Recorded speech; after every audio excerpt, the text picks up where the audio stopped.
대통령이 코로나 백신을 먼저 맞으면 불공정하다는 정부, 이런 정부에 대해서 국민의 불신은 더 커질 수밖에 없습니다.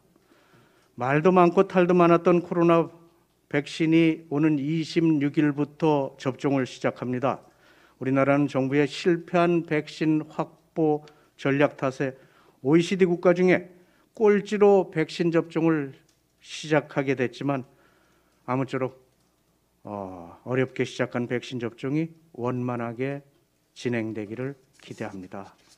그러나 국민의 70%는 코로나 백신 부작용을 걱정하는 등 백신을 둘러싼 불안감이 쉽사리 해소되지 않고 있습니다. 특히 백신 종류를 선택할 수 없는 그런 국민의 입장에서는 백신 부작용에 대한 불안감을 갖는 것은 너무나도 당연합니다.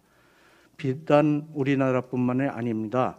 세계적으로 처음 도입되는 코로나19 백신 접종에 대한 불안감은 대동소이합니다. 그렇다 보니까 미국을 비롯한 세계 각국에서 국가 지도자 등 보건수장이 생중계로 백신을 접종하면서 국민 불안감을 해소하는 데 앞장서고 있는 것입니다.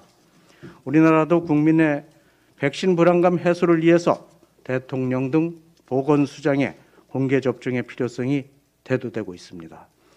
이는 국민을 안심시키기 위한 당연한 조치 중에 하나입니다. 그러나 민주당은 국가원수가 실험 대상이냐, 또 국가원수 조롱이자 모독이라면서 매우 신경질적인 반응을 내놓고 있습니다. 국민 안전을 최우선으로 생각해야 할 집권 여당의 대처라고 생각하기 어려울 만큼 매우 부적절한 처신이 아닐 수가 없습니다. 또한 보건복지부 장관은 공정의 문제를 이유로 대통령 1호 접종에 대해 난색을 표하고 있는데 이 역시 국민의 안전을 최우선으로 해야 할 보건복지부 수장의 입에서 나올 답변이 아닙니다.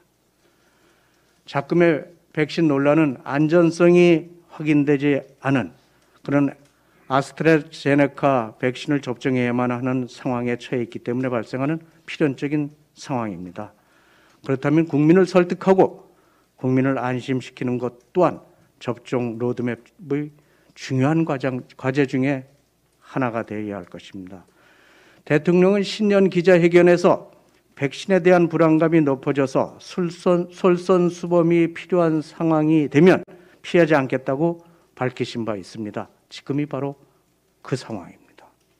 국민의 백신 불안감을 종식시키고 불필요한 잡음을 종식시킬 수 있도록 대통령께서 솔선수범하실 것을 요청합니다.